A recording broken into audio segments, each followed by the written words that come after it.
देखो ये present continuous का कभी भी कोई भी सेंटेंस जब एक्टिव वॉइस में आएगा, सबसे पहली समस्या हमारी ये होती है कि हमको एक्टिव वॉइस से पैसिव वॉइस में करना होता है।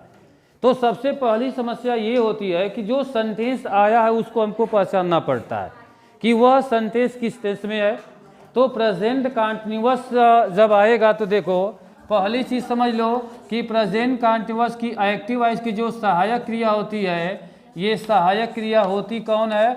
इज होता है, एम होता है और यहाँ पर आर होता है। जब इनको आप पैसिव वॉइस में चेंज करोगे, जब ये पैसिव वॉइस में कन्वर्ट होगा तो ये सहायक क्रिया बदल जाती है इज बीइंग में, और दूसरी सहायक क्रिया हो जाती है क्या? एम बीइंग में हो जाएगा, और तीसरी सहायक क्रिया जो है ये आर बीइंग हो जाता है। यही हमको केवल जानना। जैसे अभी भी हम पिछले क्लास में आप लोगों को बताए कि पैसिव वॉइस का मतलब क्या। देखो हमारे पैसिव वॉइस का फार्मूला एक ही है, यहाँ सब्जेक्ट है, हेल्पिंग वर्ब है, यहाँ V3 है और V3 है, इसके बाद अदर है, अदर के बाद बाई और बाई के बाद ये सब्जेक्ट है। ये जो फार्मूला है ये फार्मूला सभी टेंस के लिए है, चाहे प्रेजेंट इंडेफिनिट हो, चाहे कंटिन्यूअस हो, चाहे परफेक्ट हो, चाहे पास्ट हो, चाहे फ्यूचर हो, सभी लोगों को हम लाकर इसी फार्मूला पर बनाते हैं। हमको केवल इस फार्मूला में क्या जानना है? आपको ऑब्जेक्ट नहीं जानना है। ऑब्जेक्ट आपके सेंटेंस में हर बार दे ही रहा है, वर्ब किसी न किसी फॉर्म में दे ही दे रहा है, अदर दे ही रखा है, उसके बाद सब्जेक्ट भी उधर होता है, हम बाई लगाकर सब्जेक्ट को हम दे लेते हैं। हमको केवल यही पता करना है कि आखिर यहाँ हमको रखना क्या है। तो अभी हम आपको बताएं कि प्रेजेंट कंटिन्यूअस जब कभी भी एक्टिव वॉइस में आपसे क्वेश्चन पूछेगा तो वह हमेशा क्वेश्चन इज एम आर से क्वेश्चन करेगा। हमको जवाब किस में देना है?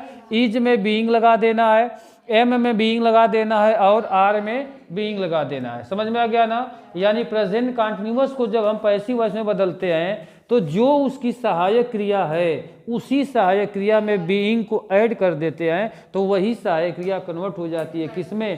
पैसिव वॉइस में। बस इतना ही जानना था, ये चीज़ हम लोग जान गए। अब देखो इसका स्ट्रक्चर यदि अफर्मेटिव में रहेगा तो ये सवाल ऐसे करेगा, यहाँ सब्जेक्ट होगा, इज होगा, एम होगा, इसके बाद V4 होगा, फिर ऑब्जेक्ट होगा और फिर ये अदर। ये स्ट्रक्चर जो है प्रेजेंट कंटिन्यूअस का स्ट्रक्चर है। हमेशा कंटिन्यूअस में वर्ब किस फॉर्म में होती है? फोर्थ में आईएनजी फॉर्म में होती है।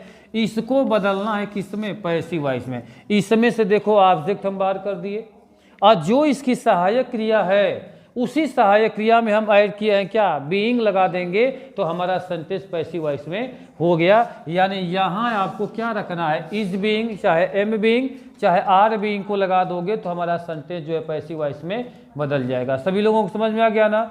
तो देखो कंटिन्यूअस का एक ट्रिक होता है कि कोई भी कंटिन्यूअस पैसिव वॉइस के लिए आता है। कोई का मतलब दो ही कंटिन्यूअस बनता ही है, एक प्रेजेंट कंटिन्यूअस बनता है पैसिव वॉइस, एक का पास्ट कंटिन्यूअस बनता है। तो हम ये कह रहे हैं कि किसी भी कंटिन्यूअस को यदि पैसिव वॉइस में बदलने को दे रहा है तो जो उसकी एक्टिव वॉइस की सहायक क्रिया है आप उसी सहायक क्रिया में ऐड कर देंगे किसको? बीइंग को ऐड कर देंगे तो वह सहायक क्रिया पैसिव वॉइस में हो जाती है। हमको बस यही जानना था कि यहाँ क्या रखेंगे। अब यहाँ पर आप लाकर रख सकते हो। आप ये जान चुके हो कि हर सेंटेंस में हमारा वर्ब किस में होता है? थर्ड में होता है। बस लगा करके आगे भाग सकते हो, ठीक ना?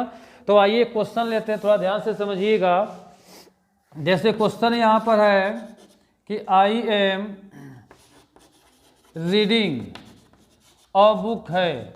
हम कह रहे हैं इस क्वेश्चन को पैसिव वॉइस में बदल दो, तो जो ऑब्जेक्ट है यहाँ पर ले लो। ये सवाल देखिए किससे किया? एम से क्वेश्चन कर रहा है। हमको जवाब अब किस में देना है? इसमें देना है। इन लोगों में बीइंग लगा करके ही हमको देना है, ठीक? तो हमारा ऑब्जेक्ट यहाँ पर देखो कौन है? या अ बुक है, तो अ बुक को यहाँ से ले लिए। अ बुक के बाद जो है यहाँ पर क्या हम रखेंगे? क्योंकि एक वचन जब आ गया तो इज बीइंग रख लेंगे। अब V3 मांगा है तो रीडिंग का V3 करेंगे, तो ये रीड जिसको रेड पढ़ा जाता है, ठीक ना? और इसके बाद अदर है ये नहीं है, फिर बाई, और बाई के बाद जो क्या है आई है, तो आई का ऑब्जेक्टिव केस क्या हो जाएगा मी। बस इतना ही तो जानना था। इसमें एक मिस्टेक होता है कि बच्चे यहाँ क्या करते हैं, इज एम आर रखते जरूर है लेकिन बीइंग नहीं लगाते हैं। यदि हम बीइंग को लगाना भूल जाएंगे तो हमारा यह क्वेश्चन गलत हो गया है। और होने का मतलब कि सवाल किस में किया है, कंटिन्यूअस में, आप जवाब किस में दे दिए, प्रेजेंट इंडेफिनिट में आप जवाब दे दिए। यानी ये हटने का मतलब कि यह क्वेश्चन किस में चला जाएगा, प्रेजेंट इंडेफिनिट में हो जाता है। तो इन चीज़ों से आप बचेंगे और क्वेश्चन को जो है बिल्कुल केयरफुली जो है आप सॉल्व करेंगे, ठीक ना। दूसरी बात ये कह रहा है कि यदि यह सेंटेंस आपका निगेटिव होता तो निगेटिव होता तो यहीं पर नॉट लगा करके देता, तो आप नॉट का प्रयोग कहाँ करेंगे, इज बीइंग के बीच में, यानी यहाँ आप नॉट लगा देंगे तो यह क्वेश्चन हमारा क्या हो जाएगा, निगेटिव हो जाएगा। तो देखो प्रेजेंट कंटिन्यूअस को पैसिव वॉइस में चेंज करना कोई बहुत कठिन नहीं है, आप इजीली कर सकते हो, लेकिन इतना है कि इंट्रोगेटिव में थोड़ा सा हमको जो है केयरफुल रहना पड़ता है, क्योंकि आप समझ सकते हो कि पैसिव वॉइस में 8 टेंस होते हैं, तो 8 टेंस में 2 टेंसों की सहायक क्रियाएं सिंगल होती हैं। जैसे प्रेजेंट इंडेफिनिट की पैसिव वॉइस की सहायक क्रिया इज एम आर पढ़े हैं, उसी तरह पास्ट इंडेफिनिट की जो सहायक क्रिया होती है वह वाज वर होती है। और जो 6 टेंस हमारे पास हैं उन 6 टेंस की पैसिव वॉइस की जो सहायक क्रियाएं जो होती है वह जोड़े में होती है। जैसे जोड़ा का मतलब देखो is being, am being, are being, यानी 6 टेंसों में हमारी पैसिव वॉइस की जो सहायक क्रियाएं होती हैं वह किस में होती हैं, जोड़े में होती है। तो हमको जोड़े वाली सहायक क्रियाओं से इंट्रोगेटिव में बहुत सतर्क रहना पड़ता है। सतर्क इसलिए रहना पड़ता है कि इंट्रोगेटिव में कुछ सहायक क्रियाओं को बाहर करते हैं और कुछ को नहीं करते हैं, क्योंकि देखो ये सहायक में सहायक क्रिया है। तो जो इस सेंटेंस में जो मूल सहायक क्रिया होती है हम उसी को प्रश्नवाचक में बाहर करते हैं, और जो मूल नहीं है वह वहीं रहती है, उसको हम छेड़ते नहीं। यही हमसे मिस्टेक होता है। जैसे देखो अभी क्वेश्चन का स्ट्रक्चर बना रहे, ध्यान देना यहाँ पर कि यदि ये क्वेश्चन जो है आपका इंट्रोगेटिव में पूछेगा तो कैसे पूछेगा, पहले इस चीज़ को समझो। देखो ये इंट्रोगेटिव में आएगा तो पहला वाला होता है, क्या होता है, एस या नो टाइप होता है, और दूसरा वाला कौन होता है, डब्ल्यू टाइप। ये क्वेश्चन कैसे करेगा, ध्यान देना, यहाँ से करेगा इज एम आर लिखेगा, इसके बाद यहाँ से सब्जेक्ट लिखेगा, V4 लिखेगा, ऑब्जेक्ट रहेगा अदर, और लास्ट में question mark. This structure is called S या नो टाइप सेंटेंस। क्लियर ना। अब इनको हमको बदलना है, किसमें, पैसिव वॉइस में करना है। देखो ये अपनी सहायक क्रिया को ले रखा है, इसका मलिकार देखो कौन था, सब्जेक्ट है। पैसिव वॉइस में कौन आएगा, ऑब्जेक्ट। तो ऑब्जेक्ट आएगा तो ये भी इन्हीं लोगों को लेगा, इज एम आर को जो है यहाँ से ले लेगा, इसके बाद यहाँ का मालिक जो है चेंज होगा, और देखो यहाँ आपको लगाना है क्या, बीइंग। यही भूलने वाला पॉइंट है। बच्चे करते क्या है, देखो बच्चे क्या करते हैं, या तो इसको लगाना भूल जाते हैं और नहीं तो इसको भी उठा लाते हैं बाहर। 2 काम करते हैं, या तो लगेबे ही नहीं करेंगे और लगाएंगे भी तो कहाँ, ऑब्जेक्ट के बाहर कर देते हैं, जो हमारा क्वेश्चन क्या होता है, गलत होता है। ठीक, इसके बाद आपको क्या करना है कि V4 को कन्वर्ट करना है किस में, V3 में, फिर अदर होता है, अदर के बाद फिर सब्जेक्ट और लास्ट में क्वेश्चन मार्क। ये स्ट्रक्चर केवल समझो, केवल सेंटेंस का फार्मूला देख करके समझो। इसके बाद देखो WH का जब क्वेश्चन आता है तो यह एक्टिव वॉइस में सवाल कैसे करेगा। सबसे पहले यहाँ पर कौन होगा, WH होगा, फिर जो यहाँ इज होता है, M होता है, और फिर यहाँ पर R होता है, फिर जो है ये एक्टिव वॉइस सेंटेंस है ना हम लोगों का। ये एक्टिव वॉइस में यहाँ जो है बाई लगा करके जो यहाँ पर सब्जेक्ट दे रही, तो कॉमन चीज़ें तो जान चुके हो तुम लोग। ये छोटी छोटी बातों को याद मत दिलाया करो। चलो देखो इधर, ये यदि WH में जब आता है, ध्यान दो, WH में जब हमारा क्वेश्चन बनेगा तो जब एक्टिव वॉइस का जब क्वेश्चन रहेगा तो सबसे पहले यहाँ पर कौन होता है, WH होता है। ये इज एम आर होता है, इसके बाद जो है इज एम आर के बाद हम यहाँ पर सब्जेक्ट लेते हैं, V4 होता है, ऑब्जेक्ट होता है, फिर यहाँ पर अदर, और लास्ट में यहाँ पर क्वेश्चन मार्क। अब इनको जो है चेंज करना है हमको किस में, पैसिव वॉइस में चेंज करो तो जो यहाँ WH है इसको आप ले लो, यहाँ से जो इसकी सहायक क्रिया है, इन सहायक क्रिया में से कोई एक आएगा, लेकिन डिसाइड कौन करेगा? ऑब्जेक्ट करेगा। ठीक, इसके बाद ये V4 जो है कन्वर्ट होगा किसमें? V3 में। अदर लगेगा, अदर देखो यहाँ WH आया, फिर यहाँ EJMR आ गया, इसके बाद कौन आया? ऑब्जेक्ट आया। ये पैसिव वॉइस में हम लोग कन्वर्ट कर रहे हैं। देखो पैसिव वॉइस में कन्वर्ट कर, ध्यान से समझना, जो भूलने वाला पॉइंट है, देखो भूलने वाला पॉइंट यहाँ पर कौन है? बीइंग है। अक्सर ये जैसा भी हम बताए कि इसी शब्द को लगाना भूल जाते हैं और नहीं याद भी करते तो कहाँ रखते हैं? बाहर करते हैं। तो देखो यहाँ पर हम मिस किए इसको, तो यहाँ जो है, यहाँ आप क्या लिखोगे?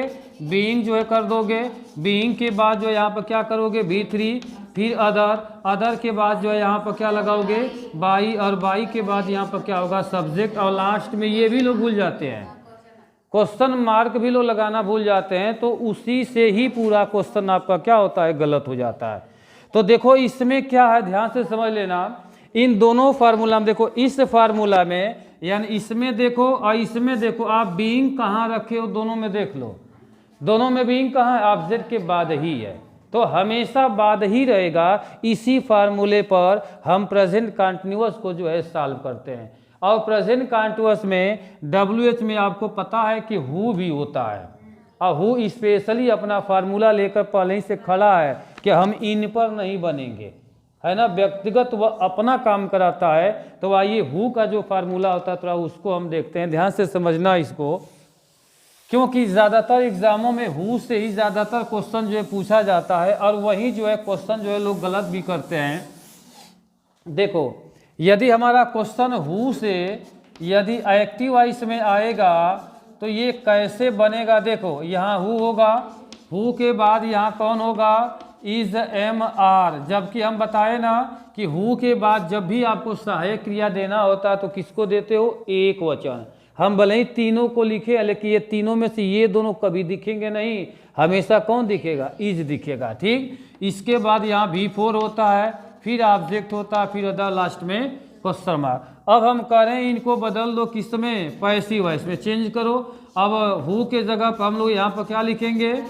बाई होम या बाई हु लिखोगे ना, इसमें से जो है वह ले लो, लेकिन सही चीज का चयन करेगा कौन? ऑब्जेक्ट, जो ऑब्जेक्ट है। ठीक, और इसके बाद यहाँ देखो भूलने वाला पॉइंट ही इसका नाम रख दिए कौन? बीइंग। बीइंग के बाद क्या होगा? V3, फिर अदर, अदर के बाद क्वेश्चन मार्क। इस तरीके से जो है इसको बनाया जाएगा। इसमें भी देख लो, इसमें भी देखो बीइंग कहाँ लगा है? देखो इसमें भी ऑब्जेक्ट के बाद ही लगा है, और उन दोनों इंट्रोगेटिव सेंटेंस में भी बीइंग कहाँ था? ऑब्जेक्ट के बाद ही था। इन चीज़ों को नोटिस कर लेना, याद कर लेना और समझ लेना, ठीक ना। जैसे देखो एक क्वेश्चन यहाँ पर हम ले रहे हैं कि हु इज कॉलिंग यू है, हम कह रहे हैं इस क्वेश्चन को जो है बदल दो, अब हो जाएगा। हम हु के जगह पर क्या लिखें? बाई होम लिखें। अब बाई होम के बाद इन तीनों में से कौन आएगा? डिसाइड कौन करेगा? ऑब्जेक्ट। ऑब्जेक्ट यहाँ पर कौन है? यू। तो यू बुला रहा है किसको? आर। इसके बाद यहाँ यू, और उसके बाद देखो हम बीइंग, बीइंग, इसके बाद वर्ब का थर्ड फॉर्म, कॉलिंग का जो है थर्ड फॉर्म करेंगे तो क्या होगा? कॉल्ड। अदर है, ये नहीं है, इसके बाद यहाँ पर बाई। समझ में आ गया? एनी डाउट किसी को? लास्ट में इंट्रोगेटिव मार्क लगाना जरूरी होता है, आप नहीं लगाए हो तो टोटल क्वेश्चन गलत है। एग्जामिनर के ऊपर रहेगा, दया करेगा तो सही करेगा, नहीं दिखाया तो काट देगा पूरा पूरा। समझ में आ गया सभी लोगों को? यानी कि प्रेजेंट कंटिन्यूअस को कैसे पैसिव वॉइस में बदला जाता है, ये भी सीरीज जो आज खत्म हुआ। आज फिर वही चीज़ कहेंगे कि यदि हमारा पढ़ाना आपको अच्छा लगा, यदि आप लोगों को समझ में आया तो आप बिल्कुल लाइक करेंगे, कमेंट करेंगे, और वीडियो को शेयर करना तो बिल्कुल नहीं भूलेंगे। फिर मिलते हैं प्रेजेंट परफेक्ट के साथ अगले वीडियो में।